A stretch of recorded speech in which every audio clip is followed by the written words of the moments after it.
dalam kondisi kejadian pembantaian oleh Nazi tadi yang dikenal dengan sebutan Holocaust yang dua provinsi dengan catatan jumlah korban pembunuhan massal 1965 sampai 1966 tertinggi di Indonesia. Sensus pertama digerombokan warga pribumi yang tewas diperkirakan mencapai 3.000 orang.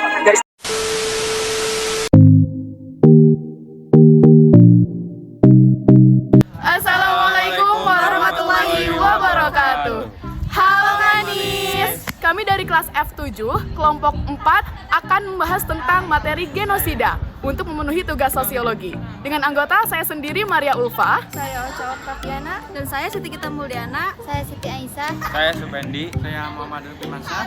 Oke guys, tanpa berlama-lama lagi, let's get to the list. Let's go!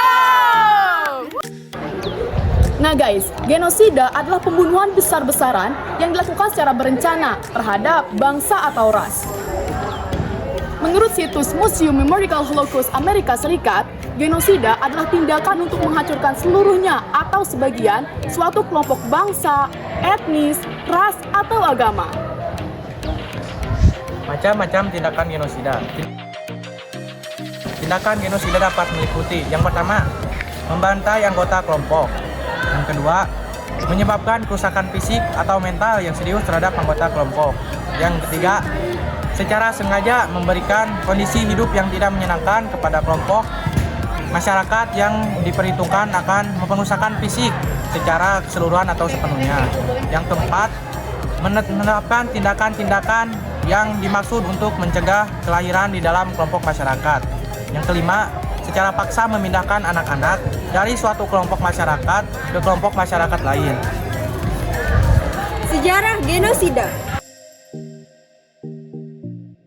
Jadi ya guys, seorang pengacara Yahudi Polandia bernama Raphael Lemkin pada tahun 1944 berupaya menggambarkan kebijakan pembantaian sistematis Nazi, termasuk pembinaan kaum Yahudi Eropa. Ia membentuk kata genocide dengan menggabungkan kata geno dari bahasa Yunani yang berarti rasa tahu, suku, dengan kata side atau sida, berasal dari bahasa Latin yang berarti pembantaian. Pada tahun 1946, genosida pertama kali diakui sebagai kejahatan menurut hukum internasional. Genosida dijadikan sebagai kejahatan independen dalam Konvensi 1948 tentang pencegahan dan penghukuman kejahatan genosida atau Konvensi Genosida, dan berlaku mulai Januari 1951. Nah, yang keempat ada contoh kasus genosida di dunia. Yang pertama ada invasi dan penaklukan Mongol abad ke-13, 60 juta orang hingga 100 juta korban. Yang kedua adalah ladang pembantaian Kamboja 1975 sampai 1979, 1,5 juta hingga 2 juta korban.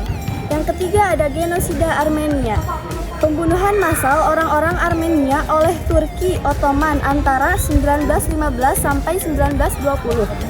Yang keempat ada Holocaust, tragedi pembunuhan massal oleh Adolf Hitler dan kelompok Nazi yang menyebabkan lebih dari 6 juta orang Yahudi terbunuh. Nah, yang kelima ada genosida Rwanda di Afrika. Kejadian ini menewaskan sekitar 800 orang Tutsi dan Hutu moderat dalam genosida tahun 1994. Nah guys, pembahasan yang kelima adalah contoh kasus genosida di Indonesia. Yang pertama ada Geger Pecinan tahun 1740. Sebanyak lebih dari 10.000 etnis Tionghoa tewas dengan lebih dari 700 rumah dibakar dan dijarah oleh VOC. Yang kedua, Jalan Raya Pos tahun 1808 sampai 1811. Pembangunan Jalan Raya Anyer Panarukan sepanjang 1.000 km lebih menyebabkan sebanyak 12.000 jiwa meninggal dunia. Yang ketiga adalah Mandor tahun 1943 sampai 1945 atau insiden Pontianak. Kejadian pembantaian tanpa batas atas ras, etnis oleh tentara Jepang di Mandor, Kalimantan Barat yang menewaskan sebanyak 21.000 orang. Yang keempat ada pembantaian Westerling tahun 1946 sampai 1947 dilakukan oleh pasukan elit Belanda di bawah pimpinan Raymond Pierre Paul Westerling di Sulawesi Selatan yang mengakibatkan 40.000 orang meninggal dunia. Yang kelima, pembantaian G30S tahun 1965. Pembantaian G30S dilakukan terhadap orang-orang yang dianggap komunis di Indonesia. Diperkirakan korban meninggal dunia mencapai 500.000 jiwa. Pasalnya, peristiwa yang dikenal dengan G30S atau Gestok ini menewaskan 6 jenderal, 1 perwira. Penyebab terjadinya genosida. Penyebab utama dari kejahatan genosida adalah dilatar belakang. Beberapa penyebab terjadinya genosida. 1. Konflik antara dua orang individu yang dipicu oleh etnis atau marga biasanya berkepanjangan dan menimbulkan korban yang banyak. 2. Diskriminasi etnis, eksklusivitas dan proses-proses pembangunan. Pelanggaran hak minoritas. 3. Politik pemecah belah yang dilakukan oleh penjajah. 4. Konflik-konflik yang didasarkan pada agama cenderung menjadi berlanjut dan menjadi bermacam-macam perang yang brutal. 5. Latar belakang rasial. Contoh, rakyat Afrika Selatan secara rasial diklasifikasikan ke dalam 3 kategori. 1. Kulit putih, 2. Kulit hitam, 3. Kulit berwarna campuran berasal dari India dan Asia. Yang ketujuh, dampak terjadinya genosida. Musnahnya suatu kelompok atau ras dalam masyarakat yang mana hal itu tentunya memberikan kerugian tersendiri bagi salah satu pihak. Pelaku genosida yang juga akan dicap buruk oleh masyarakat dan mendapatkan hukum yang sudah ditentukan. Hancurnya harta benda milik pihak dan juga fasilitas umum. Yang kedelapan ada hukuman bagi pelaku genosida. Jadi ya guys, dalam Undang-Undang Republik Indonesia Pasal 8 Nomor 26 Tahun 2000 tentang Pengadilan HAM, suatu pelanggaran HAM berat diklasifikasikan menjadi 2 jenis. Genosida dan kejahatan terhadap kemanusiaan. Ancaman hukumannya antara lain yang pertama ada pidana mati atau penjara seumur hidup. Dan yang kedua ada pidana penjara paling singkat 5 tahun dan paling lama 20 tahun. Hukuman bagi para pelaku genosida. Upaya pencegahan genosida.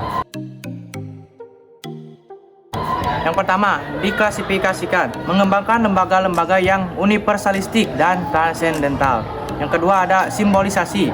Simbol-simbol kebencian dapat dilarang secara hukum. Yang ketiga, organisasi. Pada kejahatan genosida, unit-unit tentara khusus atau milisi sering dilatih dan dipersenjatai. Karenanya, anggota-anggota unit atau milisi harus dilarang. Yang keempat, polarisasi. Memberikan perlindungan keamanan kepada pemimpin-pemimpin moderat atau bantuan bagi kelompok-kelompok HAM. Yang kelima, identifikasi. Korban-korban diidentifikasi dan dipisahkan karena identitas etnik atau agama mereka. Yang keenam, ada pemusnahan. Intervensi militer yang cepat dan besar dapat menghentikan genosida. Yang ketujuh, penyangkalan. Respon bagi penyangkal adalah hukuman melalui suatu mahkamah internasional atau nasional. Yang ke-10 ada kesimpulan. Genosida adalah pelanggaran hak asasi manusia yang sangat berat. Diperlukan intervensi bukan hanya dari pemerintah tapi juga masyarakatnya. Masing-masing individu harus mempunyai kesadaran diri mengenai persatuan dan kesatuan, saling menghormati dan menghargai supaya tindakan genosida terhindarkan. Nah, jadi gitu guys. Gimana? Sekarang udah tahu kan apa itu genosida? Untuk sumber-sumber yang kami gunakan dalam pembahasan akan dicantumkan di deskripsi ya. Bilang apa? Terima kasih. Wabillahi taufiq wal hidayah. Wassalamualaikum warahmatullahi wabarakatuh.